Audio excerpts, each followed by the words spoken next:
All right, First Kings chapter 16, learning more as this continues on. Unfortunately, we're actually going to go through a lot of time periods today in this chapter. So just kind of hold on as we go through these different things. We're covering a lot of time in a short period, basically. So verse 1, then the word of the Lord came to Jehu, son of Hanani, against Baasha.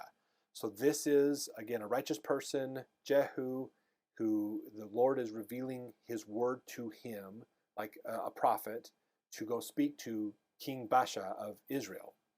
Verse 2, for as much as I exalted thee out of the dust, and made thee prince over my people Israel, thou hast walked in the way of Jeroboam, and hast made my people Israel to sin, to provoke me to anger with their sins. So we're learning here that this whole concept of when the kingdom was taken from Solomon and given to Jeroboam, that Jeroboam's kingdom was taken and given to Baasha, basically. And that's what, there was some revelation that happened with that. And so we're learning this in verse 2, that is the case. But Baasha has done what Jeroboam did, which means Baasha is going to lose his kingdom as well, because God put him there to replace Jeroboam, and now he's doing exactly what Jeroboam did. Verse 3, behold, I will take away the prosperity of Baasha and the prosperity of his house, and will make thy house like the house of Jeroboam, the son of Nebat. Him that dieth of Baasha in the city shall the dogs eat, and him that dieth of his in the fields shall the fowls of the air eat. So again, they're not getting buried. There's not going to be a mourning. They're going to be wiped out in destruction. Now, Baasha understands this because he did this very thing to Jeroboam's house. He killed everybody, and then they walked away, basically. They slaughtered them all, got rid of Jeroboam's family, and now Baasha's going to have the same happen to him and his family. Verse 5, now the rest of the acts of Baasha and what he did and his might, are they not written in the book of the Chronicles of the Kings of Israel?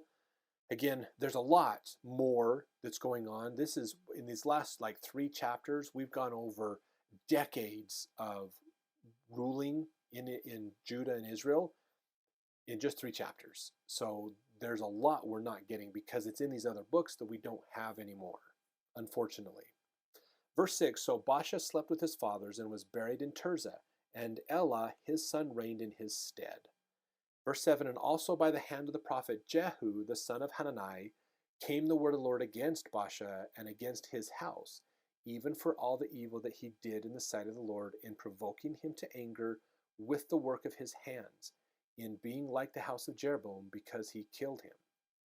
So again, Israel is just going downhill. They're not getting better. Jeroboam they're kind of doing the same thing that Jeroboam has done. And God keeps saying, no, I don't want you to do what Jeroboam does. So we're going to give this to another person, the kingdom to another person, and it's not working. So Baasha is dead. His son is taking over. Verse 8, in the 26th year of Asa, king of Judah, began Elah, the son of Baasha, to reign over Israel in Tirzah, 2 years. So Asa has been around 26 years, okay? Baasha reigned for about 24 of those years, 23 of those years, and now actually more like 21 of those years, but because now Elah has been in 2 years. And his servant Zimri, captain of half his chariots, conspired against him as he was in Tirzah, drinking himself drunk in the house of Arza, steward of his house in Tirzah. So he's hanging out in Tirzah, basically partying, and one of his generals decides to form a coup against him. Verse 10, and Zimri went in and smote him and killed him in the 27th year of Asa, king of Judah, and reigned in his stead.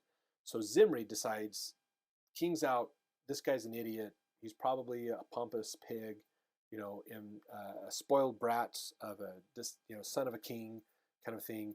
So he goes and kills him, and he basically, it's a coup. He takes over as ruler of Israel. So we can definitely tell the spirit isn't with them because there's so much contention, there's so much fighting. They've lost the spirit. They're not following the commandments. They're dealing with the Master Mahan principle. Remember, power is more important than people. So we just get rid of the people in our way so that we can have more power. A lot of things happening here. Now, verse 11, it came to pass when this is Zimri, remember the former general that's now made himself king, when he began to reign, as soon as he sat on his throne, that he slew all the house of Baasha. He left him not one that pisseth against the wall, neither of his kinsfolk, nor of his friends. So he got rid of everybody, basically. Thus did Zimri destroy all the house of Baasha, according to the word of the Lord, which he spake against Baasha by Jehu the prophet. For all the sins of Baasha and the sins of Elah his son, by which they sinned, and by which they made Israel to sin, in provoking the Lord God of Israel to anger with their vanities. Now the rest of the acts of Elah and all that he did, are they not written in the book of the Chronicles of the Kings of Israel? So there's a Chronicles of the Kings of Judah and Chronicles of the Kings of Israel. Lost books we do not have. So there's a lot that's missing out of these chapters of the Old Testament. Verse 15, in the 27th year of Asa, king of Judah, did Zimri reign 7 days in Tirzah. And the people were encamped against Gibbethon, which belonged to the Philistines. Now, Gibbethon, you might have heard that before. This is the, if you remember, I believe it was when Judah was fighting against the Philistines, that Rehoboam's son was killed, and they were taken out, and he was, when was that?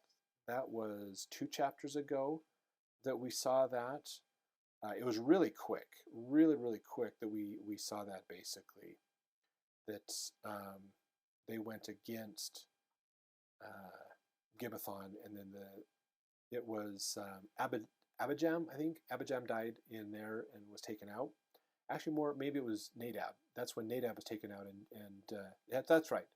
Nadab was taken out, and Baasha came in during that siege of Gibbethon. So now they're back going after Gibbethon again, basically. So now we get into, let me jump back down here. Sorry, I was switching back and forth between those chapters. So they're going after Gibbethon again, which is the Philistines.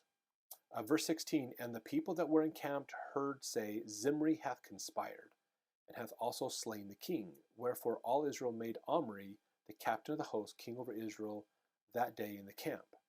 So Zimri, while they're fighting in Gibbethon, so this is probably a prolonged battle. They're going back and forth against the Philistines quite often. They realize Zimri's taken over the kingdom, basically, and so they decide, you know what, Omri, we're going to make Omri our leader, and he's going to run things for the army, basically. Verse 17, and Omri went up from Gibbethon, and all Israel with him, and they besieged Tirzah. So they decided, basically, they're going against Zimri. They're like, hey, Zimri's taken over. He ran for power. He's a power-hungry guy. We're going to appoint Omri as our king, and we're going to get rid of Zimri. We don't want to rule under Zimri. Verse 18, it came to pass when Zimri saw that the city was taken, and he went into the palace of the king's house, and burnt the king's house over him with fire, and died. So Zimri committed suicide, basically. He went into the king's house, and he decided, if I'm not king, I'm destroying the palace. He destroyed the palace and took his life with it, basically. Verse 19, for his sins which he sinned in doing evil in the sight of the Lord, and walking in the way of Jeroboam, and in his sin which he did to make Israel to sin. So again, idolatry, rampant wickedness, they probably had sodomites themselves. Now verse 20, now the rest of the acts of Zimri and his treason that he wrought, are they not written in the book of the Chronicles of the Kings of Israel? So again, Zimri usurped power for his own good, not for the betterment of Israel. And so Israel decided, we're not going to follow you. We're going to put Omri up instead. Verse 21, then were the people of Israel divided into 2 parts. So this isn't just Judah and Israel. Israel is now splitting into 2 groups. Half the people followed Tibni, the son of Ginath, to make him king, and half followed Omri. So even in Israel themselves, there wasn't a full consensus who should be king. They agreed Zimri needs out. He was power hungry. They kicked him out, basically, or went after him, and he burned the palace down and committed suicide in the process. And the army, the more military group, is like, no, we want Omri to be king. And there's another group, probably the non-army people, that are going, no, we want this other guy, Tibni, to be the king. So we're getting into politics, basically, instead of who does God want, where the truth is, politics is getting in the way. Verse 22, but the people that followed Omri prevailed against the people that followed Tibni, the son of Ginath. So Tibni died and Omri reigned. There was probably a war, again, because the people that were out fighting, they were the more warlike the people, they won, and they defeated Tibni. Verse 23, in the 31st year of Asa, king of Judah, began Omri to reign over Israel 12 years. 6 years reigned he in Tirzah. So here's something that's really interesting. Asa, this has got to be a really interesting point for Asa. I mean, think about it. He comes in, he gets rid of idolatry, he tries to restore the true religion back to Judah at least. So Israel decides we got to double down on our false religion to keep everybody out to maintain our power. But Asa is here. So Asa was here when Jeroboam. Okay, so let me do it this way. Asa is here, Jeroboam, then Nadab ruled less than a year, then Baasha, and then Zimri, and now Omri. So Asa has been here through like 4 or 5 kings of Israel. And he's got to watch this going, these people are nuts. These people are crazy. Just repent, humble yourselves, come back.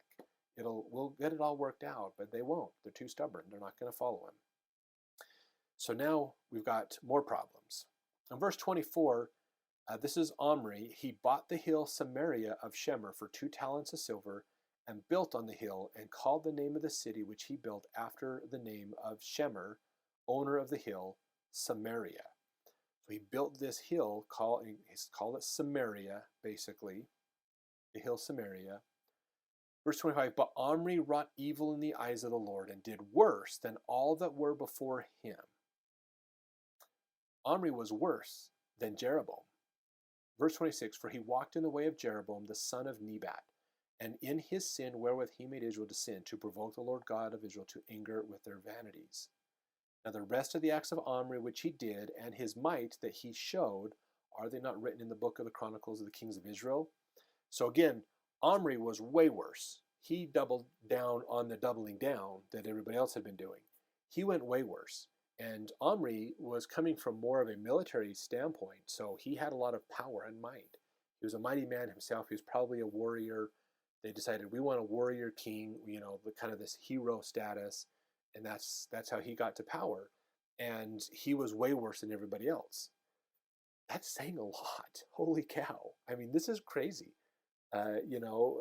Just imagine being in Jerusalem, in Judah, watching Israel go through these problems. What would you think about that if you were alive at this time?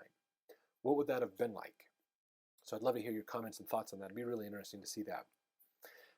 Verse 28, so Omri slept with his fathers and was buried in Samaria. So he was buried on the hill.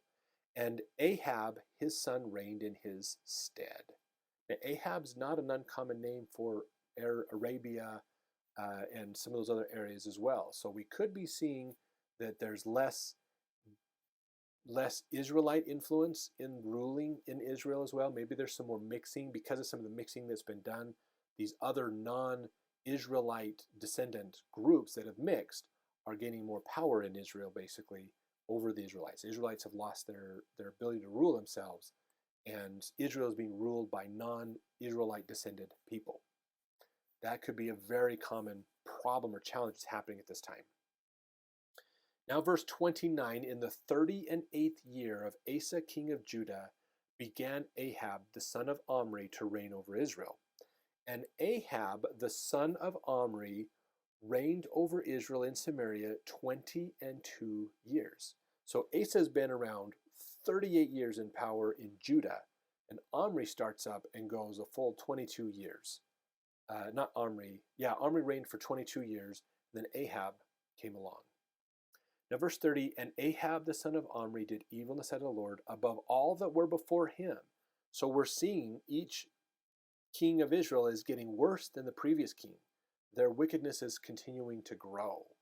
This is crazy. This is just wild to think about, that they're one-upping. They're getting worse and worse and worse in their wickedness and what they're doing.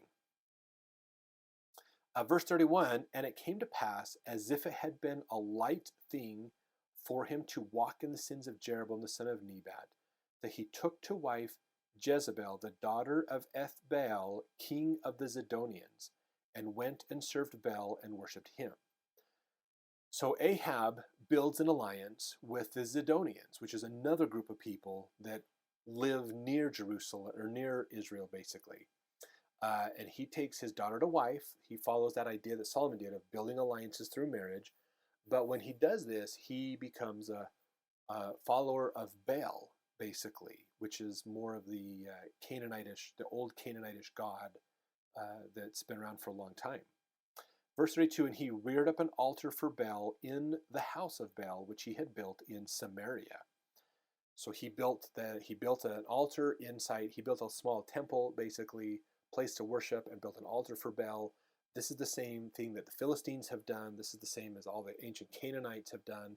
So this idolatrous worship is still there, and they're building upon each other's idolatrous worship and getting worse and worse. In fact, verse 33, and Ahab made a grove. Now we've learned through this that what happens when they make a grove. It doesn't mean he goes out and he's planting seeds to grow trees. What they're doing is they're cutting down trees and they're stripping them out, making wood. So they're building a building that has a lot of pillars in it, basically, and so it looks like you're in a forest. If you walk in the building, it looks like you're in a forest because there's all these pillars. Why is this important to understand? Because this is the worship of Ashtaroth, the fertility god. This is where this comes in. And so the Sodomites, okay, come back. So male prostitutes, female prostitutes, they do these fertility rites that are very extremely sexual in nature. Probably a lot of homosexuality and other things in there is possible, other things going on. But they are these rites of fertility. They pray to Ashtaroth, basically the female god, the goddess. So verse 33, and Ahab made a grove, and Ahab did more to provoke the Lord of God of Israel to anger than all the kings of Israel that were before him. So again, they're not just worshiping, he's building bigger buildings, he's doubling down on this and convincing more of his people to do more of this rather than follow the true religion. Verse 34, in his days did Hiel the Bethelite build Jericho, and he laid the foundation thereof in Abiram his firstborn, and set up the gates thereof in his youngest son Segub, and according to the word of the Lord which he spake by Joshua the son of Nun. Remember, there was a curse after Jericho fell, that if you build it up, this is going to be a cursed place. Not a good thing to do. And they've decided at this time, they're rebuilding Jericho and putting it back up, basically. And during the time of his kids, as he's having a family and doing these things, they're chronicling as they build Jericho back up, basically. Let's jump into the next chapter to see what happens next as we go along. It's getting really, we're at a point that's going to be an inflection point for Israel, and we're going to see that in this next chapter.